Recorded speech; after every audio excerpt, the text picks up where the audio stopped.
আমাকে তো যেতে হবে, কিন্তু আমার উম্মতের কি হবে? ইন্তেকালের সময় ওই একই ঘোষণা।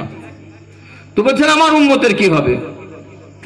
তো জিবরাইল আমিন বলল যে তোমার উম্মতের ব্যাপারে জিম্মেদারি আল্লাহ নিয়েছেন।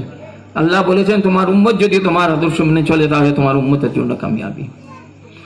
মরণের পরেও এখনো বলা হয়েছে যারা আহলে কাশফ, যারা গায়েবের ব্যাপারে কিছু খবর রাখে, এমন আল্লাহর অনেক বান্দা আছে কিছু খবর রাখে। বলছেন আল্লাহ রসুল কবরে তো ওই অবস্থায় অক্ষত অবস্থায় আছে। আল্লাহ রসুলের লাশকে কোনো অবস্থা কোনো কীড়া মাকুড়া কোনো জীব খেতে পারেনি, ওই অবস্থায় অক্ষত অবস্থায় আছে। নবীদের লাশ আর সোহাদানদের শহীদদের লাশ, এই লাশের কোনো ক্ষতি হয় না, আমরা অনেক বয়ানে অন্যান্য জায়গায় শুনেছি। তো আল্লাহ রসুলের লাশ ওই অবস্থায় আছে।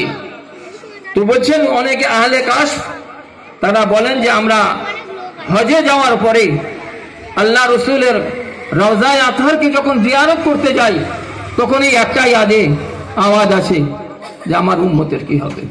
এই উম্মতের কথা বলে ওখান থেকে এখনো আওয়াজ আছে।